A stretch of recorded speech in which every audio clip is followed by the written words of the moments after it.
s'il a fait surfer des milliers de Français sur cet espoir, et qu'en fait cet espoir est vain, et qu'en plus il peut tuer des gens, et c'est extrêmement grave.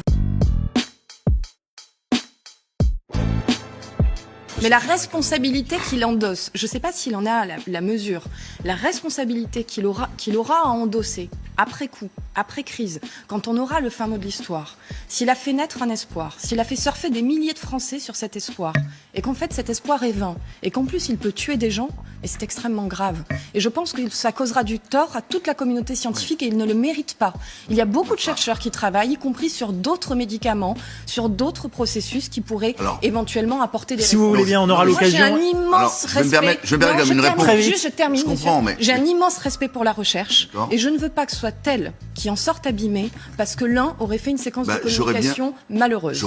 Vous aviez été jugé à ce point catégorique que le ministre de la Santé, Olivier Véran, vous avez quand même répondu, quand vous aviez dit l'épidémie c'est terminé, Didier, tu es un bon médecin, un bon chercheur, un excellent virologue reconnu, mais tu n'en sais rien, 2, tu t'es planté la première fois quand tu pensais qu'il n'y aurait pas de première vague. Donc voilà, Olivier Véran. Et vous avez... Moi, je commente pas non plus jamais ce que disent les gens. D'abord parce que je veux pas être désagréable. En plus, il a l'âge d'être mon fils, donc j'ai beaucoup d'indulgence pour lui, si vous voulez. Il y a 4 études qui trouvent que l'hydroxychloroquine ne marche pas. Toutes les 4 sont faites que sur du big data. Il y a des gens qui n'ont pas vu de malades. Et il y a 8 études qui ont été faites par les médecins qui ont observé les malades. Il y en a 7 sur 8 qui trouvent que la chloroquine est efficace. Avec des groupes témoins? Oui, bien sûr. Que des études comparatives, bien sûr. Ces derniers mois?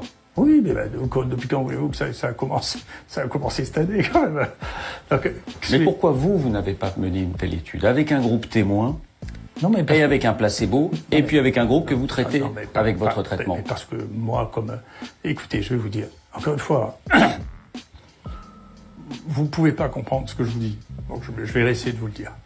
Mais à travers moi, c'est aux gens que vous vous adressez. Et qui se demandent pourquoi vous n'avez pas fait cette étude randomisée, comme on dit. Non, détrompez-vous. Les gens, ils pensent comme moi. Vous croyez qu'ils pensent comme vous, mais vous vous trompez. Ils sont divisés. Non. Détrompez. Vous voulez faire un sondage entre vous et moi? Non, mais moi, je suis pas de la partie. Moi, je fais que poser des questions. Vous voulez faire un sondage entre Véran et moi pour voir qui y croit? Vous voulez voir ce que c'est que la crédibilité? Le juge de ça, c'est pas vous, c'est pas le gouvernement, c'est pas la presse, c'est les malades. Les malades, je peux vous dire que je n'ai pas de problème avec eux. Il n'y a pas un malade qui portait plainte contre moi. Laissez-moi terminer. Il y a beaucoup de familles de malades qui ont porté plainte contre beaucoup de gens. Et ça va être compliqué. Pas contre moi. Donc les malades, ce que vous racontez, c'est pas inintéressant, mais moi je peux vous dire le nombre de centaines de gens qui sont venus de Paris pour pouvoir se faire tester et éventuellement traiter ici. Laissez-moi terminer. Ça, c'est la première partie de mon métier. Moi, j'ai plusieurs métiers. Mon métier de médecin, c'était de gérer ça. Et maintenant, honnêtement, que les choses changent ou pas, comme la question se pose plus, honnêtement, pour mon métier de médecin, je suis paisible, je n'ai pas de problème. Alors, deuxièmement, laissez-moi terminer. Deuxièmement, je suis un chercheur. Et comme chercheur, je n'ai pas... La question du temps, chez moi, n'est pas la même que pour vous. Je m'en fous un peu de ce qui se pense aujourd'hui. Moi, la seule chose qui m'intéresse, c'est 10 ans après, si je vis jusque-là, mais pour l'instant, ça a été vrai, de ne pas être gêné par ce que j'avais fait, ce que j'avais écrit, ou ce que j'avais pris scientifiquement comme position. Et c'est le cas.